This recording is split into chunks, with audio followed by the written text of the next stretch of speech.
It's time for another episode of the Daily Blogcast for Internet Marketing, where every day we find all the best industry blog posts and turn them into something you can listen to. Because reading is hard. Now, here are your hosts, Mark and Bryan. Welcome to episode number 79. Welcome. Thursday. Yes, it is Thursday. What is nothing Thursday? I don't know. No. Tequila? No, we do that on Tuesday. Doesn't matter. It's just silly. Thirsty Thursday? Sure. I'm kind of thirsty. My throat's still dry. Yeah. All right. Nobody cares. I have a short little piece of news from PC World. Okay. Business killer right here. It's titled Gmail adding prominent unsubscribe option to marketing emails. This is from Zach Miners. And it says Gmail users. You know what? You know what I think before you read this? What? I think that it's really by Barry Schwartz, and now you're just making up names. Yeah, shut up. Anything that has to do with Google or Matt Cutts. Yeah, exactly. I'll just change the name. Yeah. Say, oh, sorry, Barry. Okay, so Gmail users who get frustrated trying to find the unsubscribe link that's often buried in small type at the bottom of the promotional emails may instead start seeing it before they even open the message. Oh, man. Can you believe that? That's so horrible. It's going to kill email marketing. So starting this week, a new clearly marked unsubscribe link will appear at the top of the header field in the marketer's emails. And it says the change simply makes it easier to find the unsubscribe link. With the new setup, the link appears prominently at the top of the message alongside the name and email address of the person or company sending it. By clicking the link, users could opt out of the company's email without leaving Gmail. So everyone's going to get rid of that. I think we should make a plugin that works across browsers that you install, and then whenever you go to Google, there's like search, I'm feeling lucky, and then there's search with Yahoo button next to it. See how they like it. Exactly. You know what I mean? Like they're making it so easy for people to like be dismissive. Yeah. It's not that hard to find the unsubscribe link. You just scroll down and look for it. Not usually, but I've been getting a fair amount of emails from places that say I'm subscribed. It might just be plain old spam. Right. And there's no unsubscribe links. Well, okay, but if there's no unsubscribe link, then how does Google know where it is? I think what it's doing is it's scanning the email. That's true. It's looking for a tag. It's not going to help me. Yeah, it's looking for an anchor text that says unsubscribe or something, and then it's linking that to the button. That's true. I don't think they magically know how to unsubscribe you from spam. You're right. Darn it. I was hoping they'd somehow search through the servers and go, okay, this mail server, then they can unsubscribe here. They only do that if you're from Poland. Oh, yeah. Then they really go after you. So they say spam killer, business killer. Though the tool might seem useful to consumers, it could be a business killer for companies looking to grow their customers online. If they can't find the unsubscribe button, it says Google is looking at it kind of differently. They're saying that. Of course they are. Yeah, of course. They're trying to avoid people using the spam button just to get out of newsletters and other type of promotional mailers. I see. Yeah, that people signed up in the past. Because it's marking stuff as spam that's not really spam. Yeah, and then it's not going out to hundreds of thousands of people. See. And so what you're saying is Google created this problem, and now they're trying to fix it. Yeah, that's true. Okay. So they said, and this has happened to me in the past, is that I would have a server and I'd put like 1,000 websites up on there. And occasionally one might get hacked and, cause some spam issues. Sure. I told you I was sorry about that. Yeah. And then none of my emails from any of those thousands of accounts would ever get delivered to anyone because they were like permanently marked as spam. Right. Somebody went through in the database and Yeah. So that's pretty lame, but we'll see how that pans out. It might work, might help with deliverability, but I have a feeling it's going to hurt most. I think it's going to hurt marketers. Too. Everyone's screwed now. Yes. I quit. It. Give up. So this is actually email related. This is Mashable.com. Facebook reroutes its email to your inbox. So did you know you had a Facebook.com email address? Facebook.com email address. No. Okay, good. If you're on the social network, you did from 2010 until now. Facebook decided to mothball the service this past Monday, citing low user numbers. But what Facebook is doing instead may cause more trouble than the company anticipates. That's because any Facebook.com email will now be rerouted to the email address you gave Facebook when you signed up. Uh-oh. Spam. In other words, any one of Facebook's 1.3 billion active users can now email you directly simply by sending a message to your username at facebook.com. Oh my God. Whether or not you've listed your email on your profile page or made your profile page public. Wow. So this isn't as quite as bad as it sounds, however. We limit the number of messages a person can receive in their inbox from people they're not connected to, a Facebook spokesperson told Mashable. Sure. We also have systems in place to detect spam and will not forward messages that we think are spam. The external email provider will also do their own spam checks. People have also have the ability to turn off forwarding once we roll this out in a few weeks. So they said, that still sounds worrying, but vaguely familiar. It may be because Google did something similar with Google+. I think you read about this. Yeah. Last month, the search giant announced that anyone on Google+ could email your Gmail account without knowing your actual Gmail address, a move that attracted a firestorm of criticism. In that case, too, there was a limit on the number of messages a user could send. Yep. So That's true. But before they ratchet it down and like do all of this crazy stuff, plenty of spam will sneak through. Before everybody goes in, before all the famous people go in and edit their profiles to not receive these. Yeah. Now's your chance to contact everybody that normally you can't get a hold of. I feel sorry for Pat Flynn, John Dumas, like really, really popular people on Facebook. Teach me. Exactly. Hey, buddy. I find that always, like, if you use this in your subject line, not spam, those always get delivered. Really? Yeah. Not spam? Not spam. I thought it was like free and then Viagra were the two keywords to put in there. Oh, wait, that's for the opposite effect. Yeah, exactly. Let's see. This is from DashBurst.com. What is the deep web? It's an infographic by Leora Rosenberg. Deep web? Rosenberg? I've heard of dark web. Yeah, I know. Deep web. They're calling it deep web. But get out of town. They did.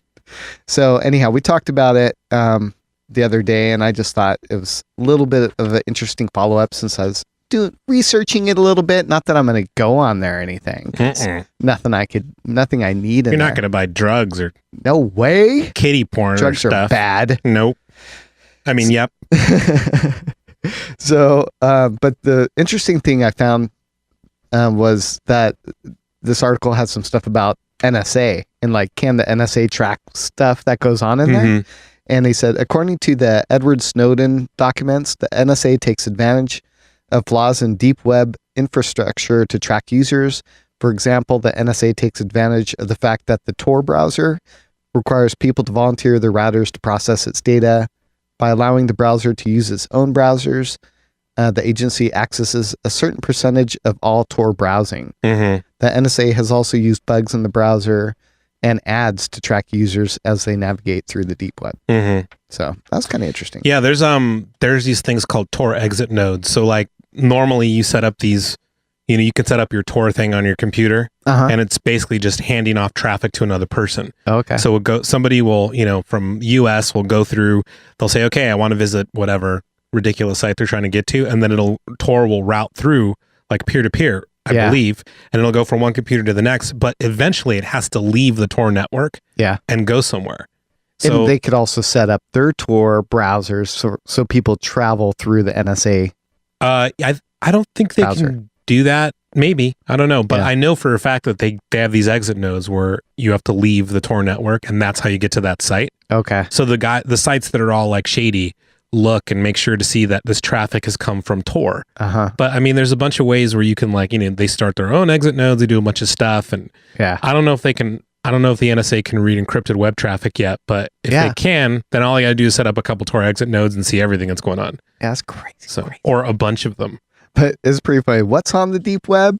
And the best statistic was 550 billion documents of mostly boring stuff. And we talked about the pages that people hide. Let's see, where are the seediest sites to visit? The Silk Road, but it's closed. Dangerous drugs for sale. The White Wolves program. People who sell criminal services. $25,000 is the cost to assassinate an average person. And if you want to assassinate a CEO, it'd be like $15 million. So just to in case. assassinate a CEO. Uh-huh. Any CEO? I guess. Wouldn't you certain would think, CEOs be cheaper? Yeah, I would think so. I know I would charge less. No, I don't mean to murder someone. I mean certain CEOs are just easier to kill, right? Yeah. Like the dude, you could start your own corporation with a couple $100, or I think it's like 1,200 or something. Right. So it wouldn't be fair to kill him. I mean, cost that much. No, that's someone's getting ripped off. Yeah. I don't agree with that. I will not hire my hitmen from the deep web, dark web, or anywhere. Just not the internet. So that's it. Okay, this is from Digiday, and this is a quick article about Pinterest. It's entitled Pinterest, the No Bro Zone. No bros. Yeah. On Pinterest, Paul O'Connor is the exception to the rule. He's a regular pinner who thinks the site's image-centric gestalt is ideal for organizing and storing the comic book art he also shares on his blog, Longbox Graveyard. He's posted more than 5,700 pins in nearly 2 years on the service and has accumulated more than 3,300 followers. But as the profile tagline shows that he's well aware of he's an outlier. His tagline is fighting a one geek war against handbags and hairstyles on Pinterest. That's funny. So he said, despite recent gains with men like O'Connor, Pinterest is still very much a woman's world, especially compared with other major social networks. While other social giants like Facebook, Twitter, Tumblr, Foursquare, Snapchat, LinkedIn, and Instagram have achieved a relative gender balance among their respective user bases, Pinterest is still overwhelmingly female. If you pull up Pinterest and go into any content section, you'll see purses, dresses, women's shoes, because women are their user base. Yeah. When 70% of the users are female, then 70% of the content is going to be female oriented. Comscore data shows that Pinterest is the most gender imbalanced of the major social media networks, as 71.4% of its users are female as of December 2013. And they put a big old chart in here. And he says, still, that hasn't discouraged a slew of upstarts from launching Pinterest knockoffs specifically geared towards men. In March 2012, Brandon Harris co-founded Darted Up. Darts being the manly stand-in for pins in this instance. That's a funny name, right? Darted Up. Darted Up's traffic has stagnated over recent months, he said, averaging between 200,000 and 400,000 page views a month. The site generates enough revenue to pay for itself, but it remains a side project. Scrapbooking is not something that's natural to guys, Harris said. When you think what girls use Pinterest for, they put together albums for weddings and ideas because they do that outside of Pinterest anyway. Unlike with Pinterest, which emphasizes saving images for later perusal, a majority of Darted Up's most successful posts are comedic and ephemeral in nature. A typical Darted Up album consists of memes, or it's a collection of beautiful women. Yeah. Darted Up isn't the only site to have difficulty building a manlier Pinterest. There's also Dude Pins, Manteresting, Punch Pin, which is not safe for work. Yeah. Gentle Mint, and Tapiture. Wow. Tapiture CEO John Ellis says it's an e-commerce business. His e-commerce business has earned 7 figures in just 8 months in 2013. Tapiture's audience is approximately 75% male, he added, and the content is edgier. And finally, Pinterest is making a concerted effort to diversify its own user base via a handful of new features, including pins curated around a specific interest like men's fashion. Oh yeah, that's going to help. Yeah. And an easier way to save articles. That actually will help. Yeah. According to a Pinterest spokesperson, the new features appear to be diminishing the gender gap. Pinterest has become more gender balanced while increasing its overall traffic, suggesting most new users are males. Pinterest's monthly unique visitors increased from 41.2 million in February 2013 to 52.2 million in December 2013, according to Comscore. Wow. So that's kind of interesting. They're changing, but slowly. It's still girly. Yeah. Well, every time, I mean, I think everyone that thinks of Pinterest it's like recipes or your nails or clothes or cute kittens, stuff like that. Cute kittens. But there's a lot of money you can make on that. I know, that just generates traffic. Yeah, just tons of traffic. And that's what people haven't tapped that source completely. Well, there are. They closed a bunch of stuff. You used to be able to put affiliate links on there. I don't know if you still can. You could still do some stuff. Yeah. But you used to be able to just slop on Amazon links and stuff, and people would make a bunch of money. And they would just strip them afterwards. We're going to strip your links and we'll get paid for them instead. Exactly. All right. I think that was Skim Links or something like that. All right. I have a good one from the Moz blog. All right. No reading coach required on this one, though. Oldest joke in the book. Yeah. I haven't said it for months. No, I know. This is from Brian Carter, and why every business should spend at least $1 per day on Facebook ads. And I totally agree with what he's talking about here. Zuckerberg wrote this, didn't he? Did he? Oh, yeah. I was like, wait, did he? If we can get every business just to spend $1 a day. Oh, man, this guy's probably getting a kickback. Okay, so why Facebook ads are the biggest marketing opportunity ever. Okay, number one, they can reach as many people or more people as radio or TV, and in whatever country you decide to target. They have sophisticated targeting like AdWords, albeit in a different criteria, and the minimum spend is just $1 per day. They are the lowest cost per 1,000 impressions ad in history. They average around 25 cents per 1,000, only 1% of the cost of TV. So that's pretty inexpensive. Yeah, but TV's different. There's no like moving pictures and Facebook ads and stuff. No, but still the cost per impression, sure, I mean, that's super cheap. If you just spend $1 per day on Facebook ads, you'll get in front of 4,000 people that you wouldn't have otherwise. If you're doing that on your if you are doing that and your competitors aren't, you win the awareness game in your niche. You can't sell to someone who doesn't know you exist, and you can't sell a product or service the consumer hasn't heard of. So, and if you can't spend $30 a month, you shouldn't be in business. Yeah. So Facebook ads, you could use it for awareness or for return on investment. And it says pages with millions of fans find themselves only reaching tens of thousands with their posts. Ad advertising to promote their posts ensures that you get 10 to 100% more the exposure of page posting alone. Because now when you make a post, it only gets sometimes out to 10% of your audience. Yeah, because Facebook did that on purpose, so you have to go buy ads. So then you got to pay to promote it. And they said they have one national brand client that's receiving penny engagement clicks on several of their most engaging posts. So they do the pay to promote, and the engagement clicks are only a penny. So that's super crazy cheap. What is an engagement click? Do you know? I think just a click. Oh. So they have to call it an engagement click? Yeah, I believe so.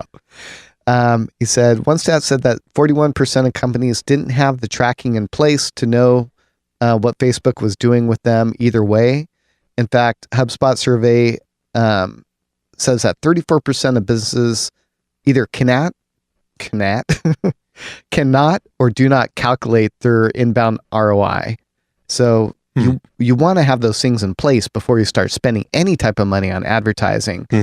Those figures are incredibly low. 34%, they don't even try. That's nuts.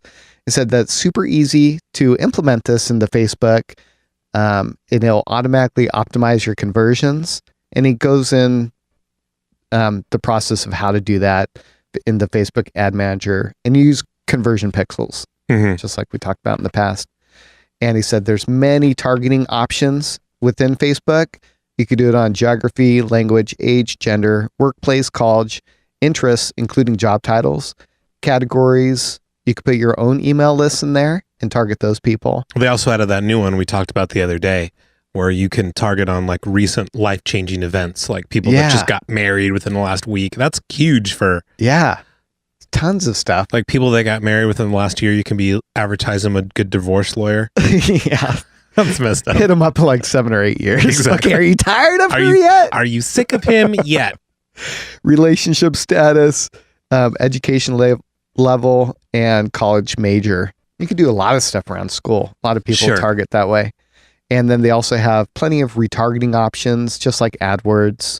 So you could reach out to those people over and over. So $1 a day, I would definitely at least give it a try and just constantly improve on it. Tweak it, do some A/B testing on any landing pages if you're sending them there.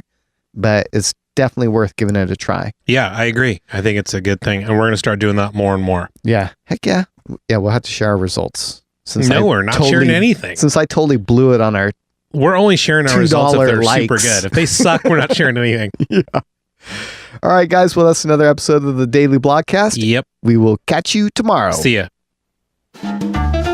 You've been listening to the Daily Blogcast for Internet Marketing. Visit our site, dailyblogcast.net, where you can find show notes and links to all of the blogs mentioned in this episode. While you're there, make sure to sign up to our free newsletter so you're notified of new episodes and get a bunch of goodies delivered directly to your inbox. Don't forget, we need your support, so do us a favor and log into iTunes and leave a rating and a review. It only takes a minute and they'll really help us out. See you tomorrow. See ya!